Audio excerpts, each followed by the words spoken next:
Hush-a-bye, my baby, slumber time is coming soon. Rest your head upon my breast while mama hums a tune. The Sandman is calling, where shadows are falling, while the soft breezes sigh as the days long gone by. Oh, way down in Missouri, where I heard this melody when I was a little baby upon my mama's knee. The old folks were humming, their banjos were strumming, so sweet and low. Hear that mournful melody, it haunts you all day long, and you wander in your dreams back to heaven, it seems, when you hear that old time song humming all day long, and the old folks are playing that same evening song. Oh, hush-a-bye, my baby, go to sleep on baby's knee. Journey back to these old hills and dreams again with me. It seems like your mama was there once again, and the old folks were strumming that same old refrain. Oh, way down in Missouri, where I learned this lullaby, when the stars were blinking and the moon was climbing high. Seems I hear voices low as in days long ago, singing hush-a-bye.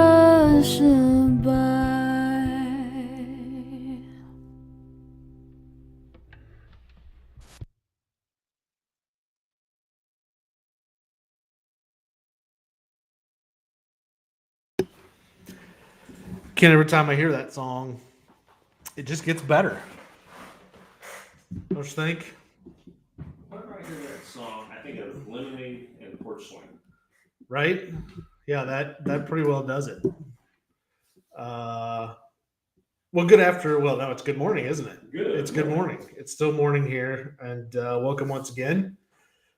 We are in a fresh season of the Real Estate Geeks, and we're live and in person.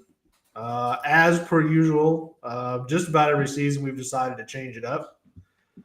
We've been on the radio for a season. We spent a couple of seasons in the rolling realtor mobile. True.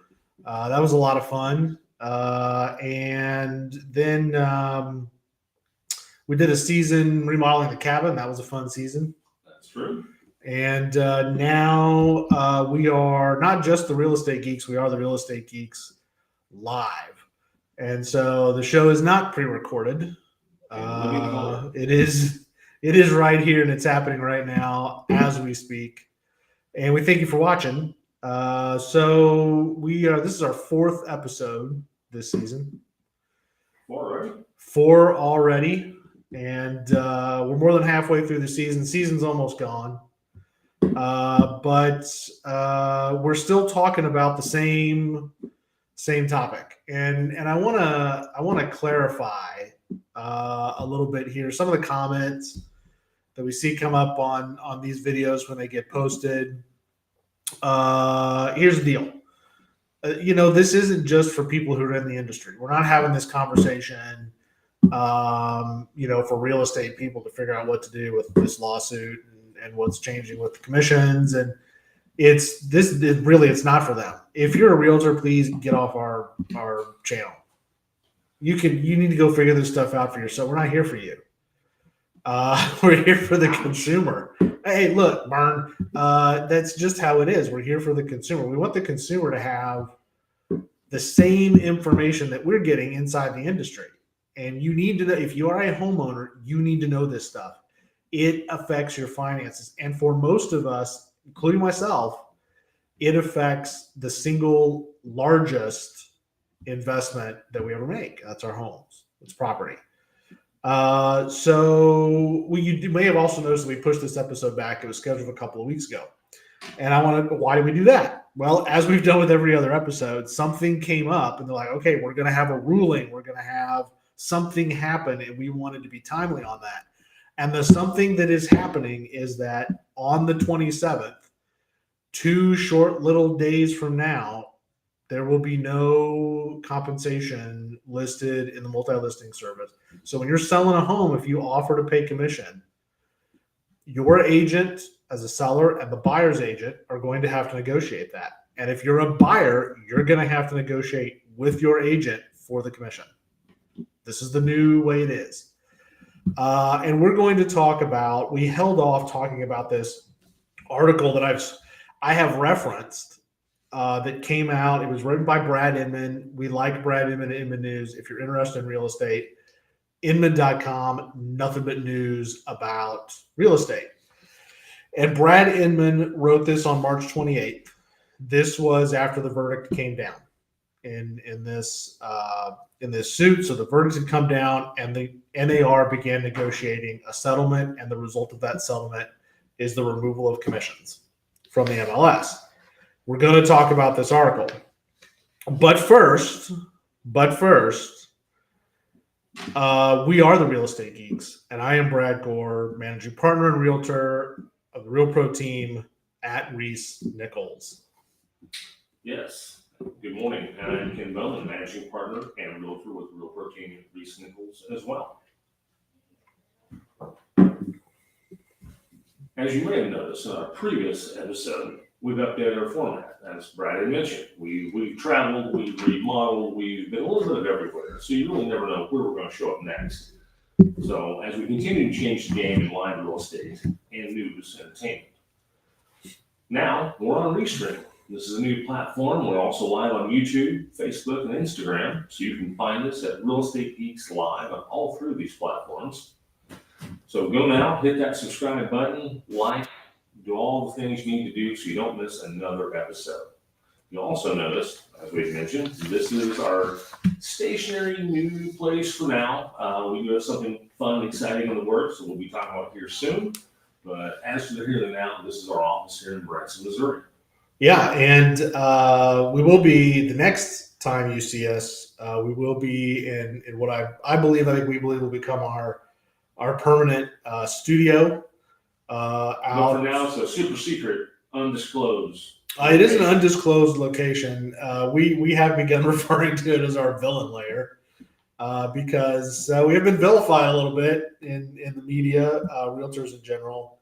But we're still here in the humble Ozarks, and the new location, the new stadium is not here at the office. It's another property that we own that is, I don't know, I guess we're going to call it a hobby for now, but we will talk a little bit more about that when we move to that studio. It's currently under construction, and we hope it'll be done by mid-August. And I think maybe, yeah, I know. If you know a good HVAC guy, have him call us. This is my resting, I don't like HVAC face. Yeah, if you know a good HVAC guy, have him call us. So, but I think that building will be done sometime in August, and we'll be moving in there. And you'll probably see, here's what you're probably going to see. You're probably going to see some of the things that we like to do that are fun for us. You're probably going to see coffee reviews come back.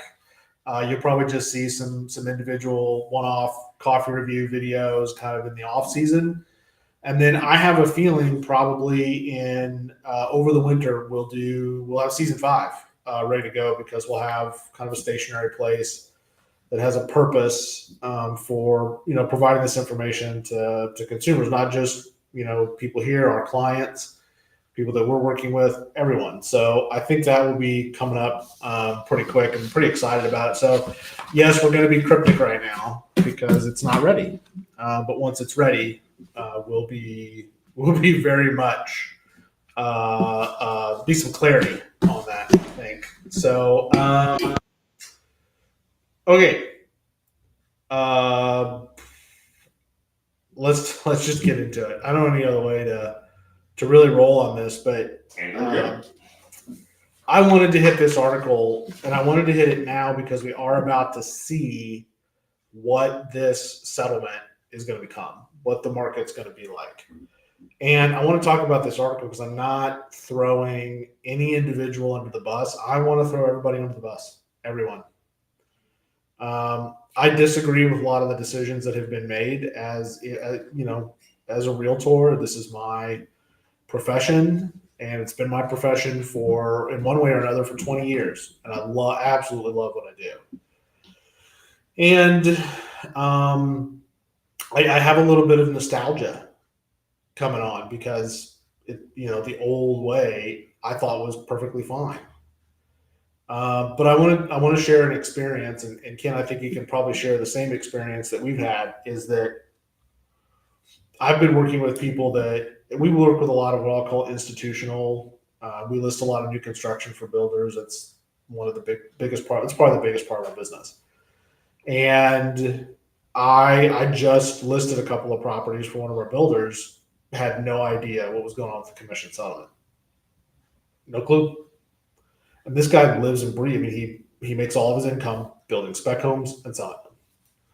And so the real estate industry is his industry. He's in a different part of it, but he utilizes our services. And he had no idea there was a commission settlement. I don't think consumers have any idea what's coming. And I think the small group that was involved in this lawsuit that led to this, I think most of them didn't know what was coming out of it. I think those that did were the only ones that knew.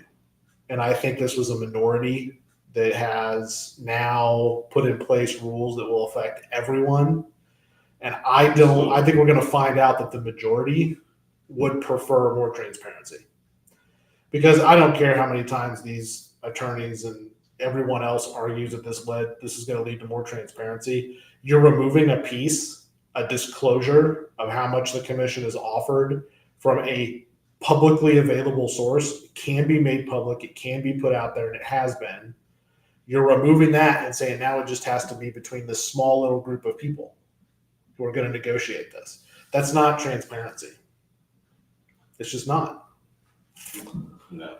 Confusion level, as Mr. Raymond says, disruption. That's going to be. And we're not talking about disruption like, Apple showed up with the iPhone and disrupted the industry. We're talking about disruption like we just nuked the industry. And it's going to take a long time to rebuild. People aren't going to know what's going on. Everyone's going to be lost in the weeds. And I'm going to tell you some things that are going to happen. There's going to be a buyer out there somewhere who we try to explain to them how this works. They're not going to understand. They're going to go to closing. They're not going to be able to pay a commission that they owe. They're not going to get the house they want. The seller is going to not get the sale that they want. And it's somebody that I think there's going to be a slew of lawsuits over who owes who commission because people didn't know. I can't see how that is going to be a part of it. And it isn't, when I say they didn't know, I don't mean they weren't told. I mean, they just didn't listen. They just decided, I'm not going to do that. I'll just do whatever I want. And unfortunately, for a lot of us, it's not well understood how we make our living, even though it's no secret. Most people don't understand what it means to be commission only. These things are going to unravel at the closing table in the fourth quarter. And I think you're going to have realtors that just don't pay any attention to it or say, well, I don't have to do that because I'm special somehow. And they're going to show up to a closing table. And lots of disclosures were made, but they never got the right document signed. And so there's a 4 or 5 or 6 or who knows how much commission on the table, and it's all going to go to the seller's agent, and the buyer's going to get none. The buyer's agent's going to say, well, but you don't have the right signed documentation, so you get 0. And it just doesn't make sense to me to go from a system where it was verified, it was disclosed, it can be made, and in some instances is publicly available on lots of different places. You knew everything you needed to know, and now how these agents react to having to protect their commission, the reaction is going to be a consumer that doesn't understand why that's important. And a lot of us are just going to have to start saying, I'm sorry, I don't work for free. Well, but I want the seller to pay. Well, he's refusing to pay. So what do? I don't know, but I can't help you because you won't sign this document saying I get paid. I can't work for free. I can't earn a living. And I put it back to you. Do you go to your doctor or your CPA or your lawyer and say work for free just because that's what I want you to do? And when they say no, are you like, oh, well, I'll just go to another one.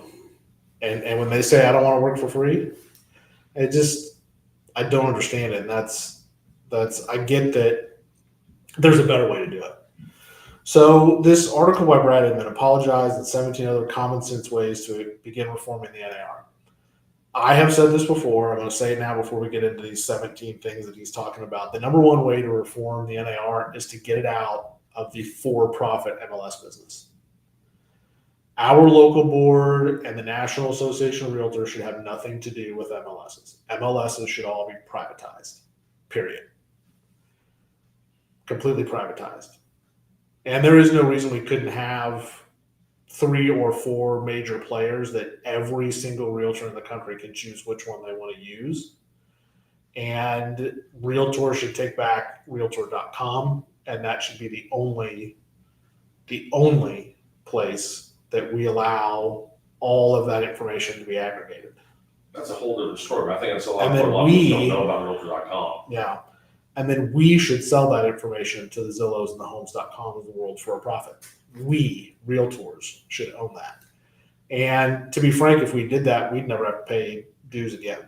And MLSs could be open and free systems because it could be paid for by what we sell that information for. The thing that we have that's worth a lot of money is information on homes and home sales and pricing and price per square foot and all. That's our information. We're the ones that do all the work to get that information out there. And that bugs me. I don't know, does it bug you? Yeah, I mean, maybe it does. Maybe I'm the only one. I don't know. It's information, as we all know. Information is what's important. That's what has value. Yep. This is interesting.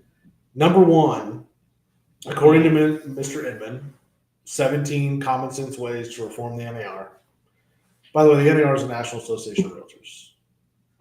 I'm going to tell you to Google it because I'm not going to explain everything that they are, but it's the association we all belong to. Adopt an association manifesto that clearly defines the purpose and vision of the organization and an action plan that every member understands and is willing to pay for. I think that's the big one, is willing to pay for. Because our dues are expensive. This is not a cheap game. It's too cheap, but it's not cheap. It's a couple grand a year for all the different dues that we pay. 2, show courage with a mea culpa. I'm not going to explain what mea culpa is. Learn your Latin.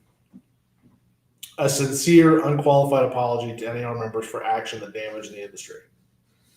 What happened was there was an effort back in the 1990s, and we look at that like it's ancient history. But I'm going to quote. I'm not going to quote. I'm going to paraphrase a joke by Eddie Izzard. If you don't know who Eddie Izzard is, Eddie Izzard's a hilarious British comic, and most people know him from some George Clooney, Brad Pitt movies, the Ocean's 11, 12, 13. He plays the guy that has all the gadgets. He's kind of the gadget guy. That's Eddie Izzard. But Eddie's a comedian, and he's hilarious. And he tells this joke. He's from he's from the United Kingdom. He's very, very British.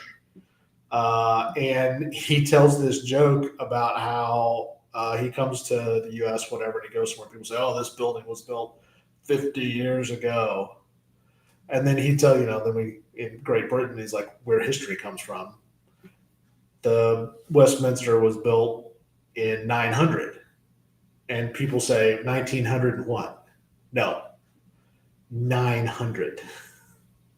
That cracks me up, because it's true. We say things like this, like it's ancient history. The 1990s were not that long ago.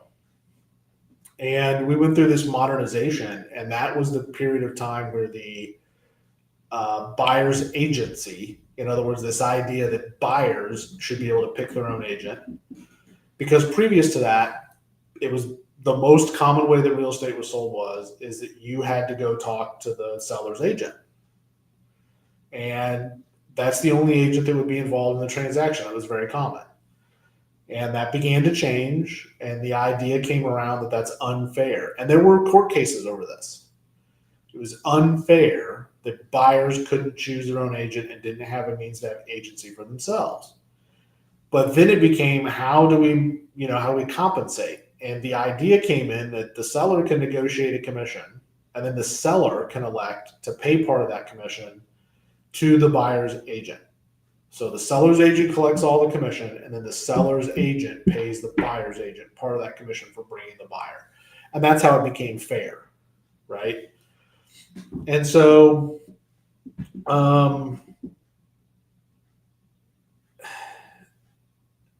it happened in the same way that it's happening now. Only now we're tearing down the system that was built 40 years ago-ish. And I don't know that, I don't feel like the system needed to be changed, because buyers always had the right to negotiate a commission. Sellers always had a right to negotiate a commission. They didn't because the system worked so well. 3, humility, action, and service should define a new organizational culture, build on positive steps, and restore morale internally. So we have a new CEO. And there's been a lot of changes made, a lot of changes. And I think that the first few words of this, humility, action, and service, I feel like that's what got away from us. I don't know. What do you think, Ken? Yeah, I mean, it's still a service-based industry, and a lot of people, for whatever reason, I don't want to say made up rules, but they assumed certain things were rules that really weren't. There was negotiation, there was ability to discuss, but that discussion didn't happen. But part of that comes from what we're going to talk about next week, which is this report. So next week, we will be focusing on this report from the Consumer Federation of America. It has a really long name. I'm going to put it up here. You can figure that out for yourself. It's a SURFEAT. You can look that word up too, along with mea culpa. A real estate agent. Abundant jobs, inadequate mentorship, and few sales, by Stephen Brobeck. He's a senior fellow at the Consumer Federation of America. Basically, the determination that there's too many realtors. And I talked about this way back, I think, in the first episode. And that kind of sounds to me, but that's really not. No, it's not. And one, we talked about this way back in like episodes 1 and 2. It's too easy, right? It takes a lot of time and input to be a lawyer, to be a financial advisor, and to be a CPA, to be a doctor. Not a financial thing, but there's this group of people that kind of work in the same industry. I mean, realtors are kind of financial advisors, right? We're not CPAs, but we do have to be aware that some of what you do with your home may have something to do with taxes, and so we refer you quite often to a CPA for that. But we at least need to know what that means. And we're not attorneys, but we are authorized to fill out, sign, and provide advice on a specific subset of contracts. And so if we have to do all 3 of those things, a portion of all 3 of those things in real estate, why is it so easy to be a realtor? Be a real estate agent. It's legally binding documents. Let me make sure I define that too.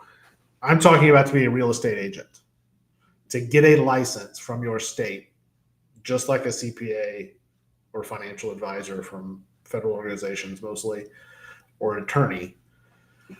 Why is it so easy? I think it's too easy, and I think that that's one of the reasons that we have all these problems is because there's a lot of amateurs. I'm an amateur lawyer. I'm an amateur attorney. I'm an amateur tax advisor. I'm a doctor on the weekends.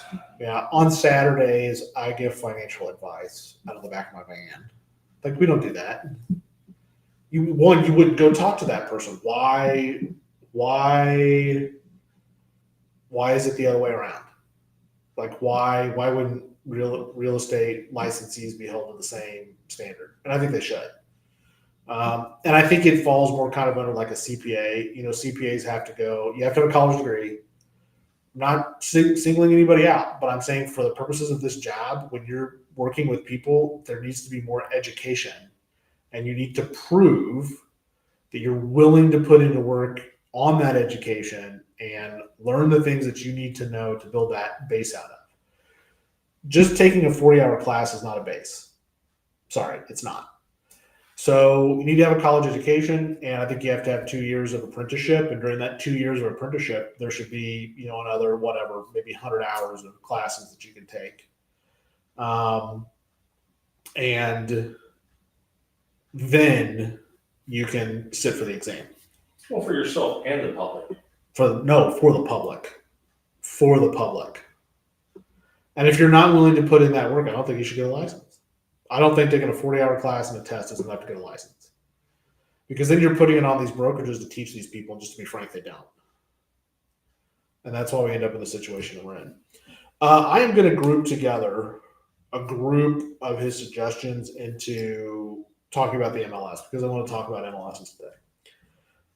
He has a few in here. It's like, 5, 6, and 7, and 8, which basically all break down to this. Break up the three-way agreement between NAR state and local associations, push for MLS consolidation, assist local leadership in making it happen, enforce mandates from the commission lawsuit, and help brokerages change their business practices. And this is what I like the most about what he says: expel those who don't comply. Our industry is very much self-policed, and we don't self-police. I had a conversation with a group of attorneys about this, and the feedback I got from them was that we, attorneys as a group, generally, when they spend that time getting their education, they doggedly police their own organization, and it doesn't matter who you are. They will report you for ethics violations.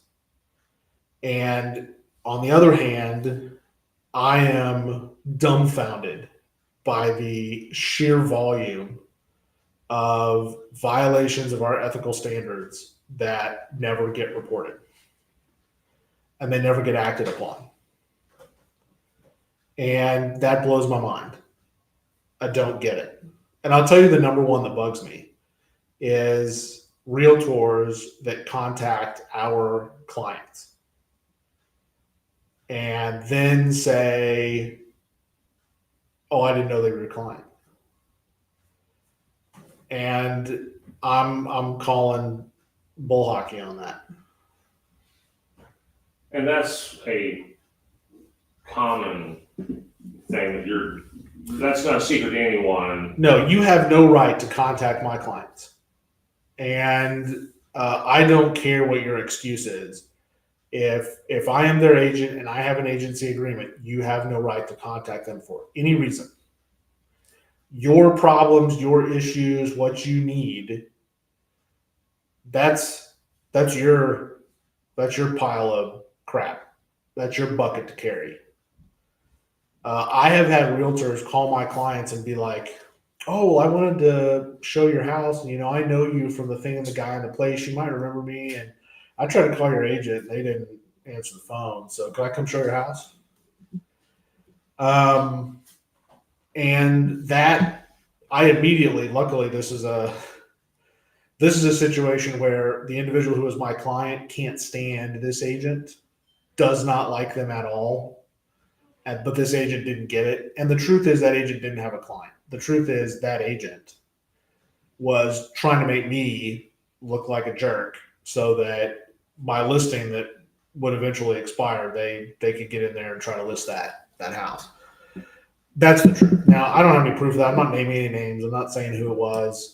Characters in this particular movie any resemblance to real life persons is purely coincidental.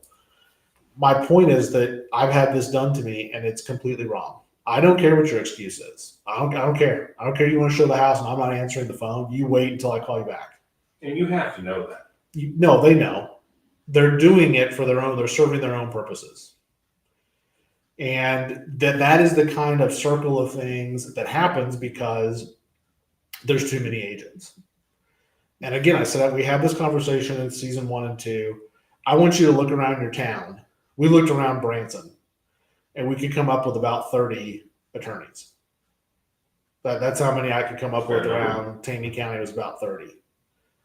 And Stone County even less than that, and there are 600 real estate agents. I'll say there's 30 agents in certain buildings. Well, there's 75 just here in ours. So there you go. It's too many. We don't need them.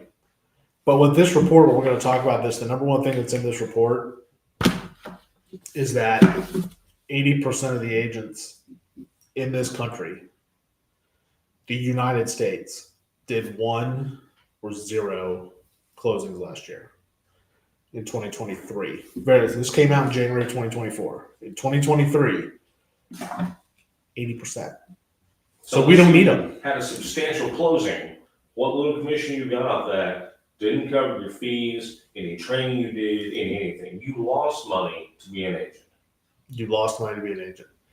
And those of us that do this for a living, and this is all we do, you take 1 million transactions out of our business for you to do one, because what you really do is whatever other job you got. And I know people, and it blows my mind, but I know people that have done it.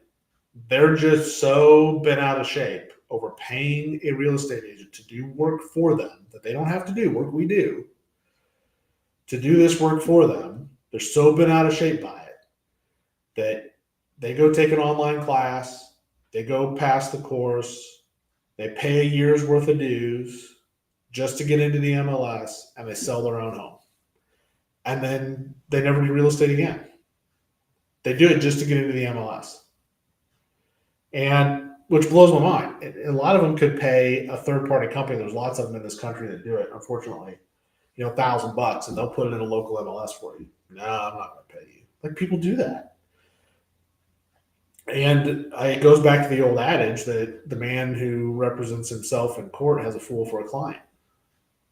The dollar value of what you are putting at risk. Yeah, but you don't know what you're doing. You don't know what you're doing. You haven't got a clue.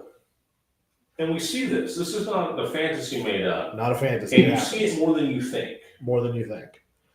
I talk to people who have homes for sale by owner. I've called up for sale by owners because we have low inventory right now. And I've said, I've got a client that is looking in that neighborhood. You have your home on Zillow as a for sale by owner. And I'd like to bring my client to look at it. Could we come down there, say this afternoon? No, I got to work. Okay, well, could we come out there tomorrow? I don't know. I'm kind of busy. I got to think. How about you guys come on Saturday? My client leaves town on Friday, so I can't bring him on Saturday. He won't be here. You get that kind of stuff. Or you get this. Yeah, you can bring them down here, but they'll have to work with me. I'm not working with an agent. Okay, so I have a buyer that might be interested in your house that wants to purchase it. I've given them the details, the price, everything. They're okay with that. They want to come look at it.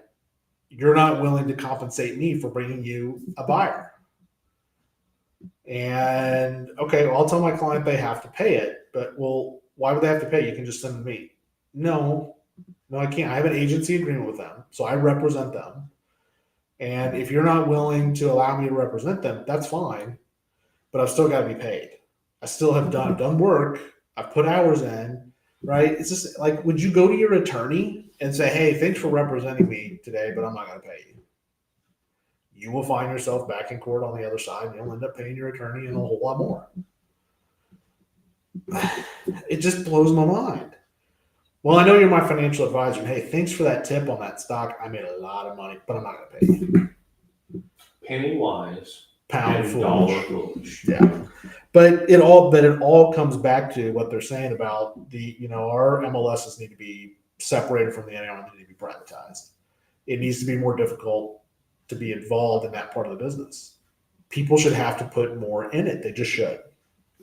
So anyway, now I'm gonna put another group together: 10, 11, 12, 13, and 14. Which basically they all say overhauling our governance, right? No more tenured leadership tracks, decrease the size of the board, commit to transparency, qualified independent directors, reduce the cost of intermediaries that capture too many commission dollars. We'll get to that. So all of these conducted top down is reorganize the NAR. My favorite part of this is independent directors, non-realtors on the board of directors. This is my favorite thing ever. SpaceX does not have a board of directors that are just astronauts, right? Ford does not have a group of directors that are just race car drivers, because that's not only what you do. So you're alluding to a different set of eyes on the problem, so to speak. I have a list of, I think there are people that should be invited to be qualified independent directors. I have a list. I would like to see Barack Obama. I think would be a great director for the National Association of Realtors. The dude's got a law degree. He's a former president, and he's got a good head on his shoulders. I think he'd be a fantastic director for the National Association of Realtors. He's also, he is in a category, he's a black man in America. And the NAR and real estate in general has had a problem with diversity. And I think an independent director of his caliber could give us some fantastic insight on things we're not doing that we should be doing. Jamie Dimon, I think would be fantastic. Okay. David Faber, right? Economic analyst. Yeah. And financial gurus. And I just like David Faber, but I like him as a independent director of the NAR because he also has lots of media experience, and we need that in the NAR. We've had a media problem. So whether good or bad, you're wanting people that basically aren't kind of I think in the group that here's what can't I see think. the forest. I think there needs to be a group of like 5 or 7 that give input and vote on all the issues that our national board of directors votes on. And in fact, I really think that they need to be a piece of the executive team. Like maybe you have a group of 5 and 3 of those are maybe on the executive team as some type of member of the executive team. So a more diversified background mixture. Mm-hmm. Yeah, big time. Yeah. I'll tell you somebody I would have loved to have on it, but unfortunately we never can. That's Jack Welch. Uh-huh. If this was 15 years ago, I would have said, put Jack Welch on there. He'll reorganize that into a well-oiled machine. But those are the type of people I think should be part of that group and giving that type of advice. Well, they have proven to be leaders in their own right. Well, I mean, there's who else? Well, we're all on the boat, so we should be focusing on. Who would you put on it? I don't disagree. I think. Well, I'm putting you on the spot because I know you haven't thought about this. That's okay. We're just live, Ken. I showed up 10 minutes ago. Well, yeah, that's enough time. No, I don't disagree with that. I think for me, I love to brainstorm things of that nature. And also, much like what you're talking about, like to talk to people in different areas to get a collective consensus. This is the same thing. Yes, I agree. Some of the people in the industry need to be on that board to have their inside knowledge of the inner workings. But at the same point in time, if they're all of that same mindset, then tunnel vision kicks in. So having some independent thinkers, some other experiences to add to that with folks in the industry. You notice how he hasn't named a name yet. No, well, funny enough, Jamie Diamond's one of the guys that came to thought, but look at your people. You mentioned SpaceX. What if you have someone that's a modernist, outside of the box, free thinker, renegade, like an Elon Musk or something like that? You're gonna have people that love it, people that hate it. Well, yeah, true. But you could go the other direction. That. What about somebody like Jack Ma from NVIDIA? He's got too much going on in the video. Well, I don't think so. I think he could do it. But at the same point in time, the people you're talking about are still forward-thinking industry leaders, and that's the point we're trying to make, right? And that's where you're going. Yeah, that's the point we're trying to make. Until this whole thing comes full circle, and now the buyers file lawsuits here in the future saying they're getting bad representation. We'll get to that when we get to it. All right, let's close this out. 15 through 18. Adopt a new, and they say specifically a brutal new conflict of interest policy that prohibits NAR leaders and associations from benefiting from industry vendors and outside business interests. Create a transparent policy for perks in travel. Rebuild trust with the membership, et cetera, et cetera. Reduce member dues. And only slow down reforms when members are once again proud of their national trade association. And the last one is the one that brings a tear in my eye. I've been a member of the association for a very long time.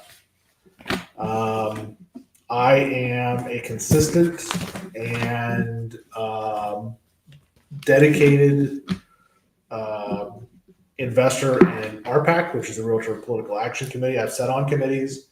I've sat on our advocacy committee at the state level for 4 years now. I've given tens of thousands of dollars. I've invested tens of thousands of dollars in RPAC. I've chaired RPAC committees, legislative committees. And I will not be making any commitments or writing any checks until these things are fixed. I'm stepping away. And I'm stepping away because I've been given the option to.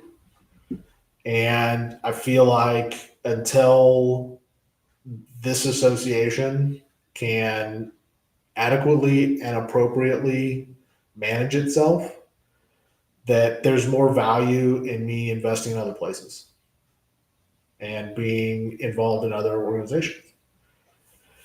And somebody somewhere, not that the whole world watches this show or ever will see this show, whatever. Maybe nobody will, but there is a bottom line where I say a lot of people will be surprised by that. You might be surprised by that, but that's my intent. I'm not going to invest in RPAC next year. I'm not going to go to any of the RPAC fundraising stuff. I would rather just give my money directly to candidates that I know support what I think is right than to an organization that I question whether or not they have the ability and are using all the skills they have at hand to appropriately spend my money. I'm bothered by it, and until I'm not bothered by it, I'd rather just not be involved. Some of that was mentioned here with assets and some streamlining.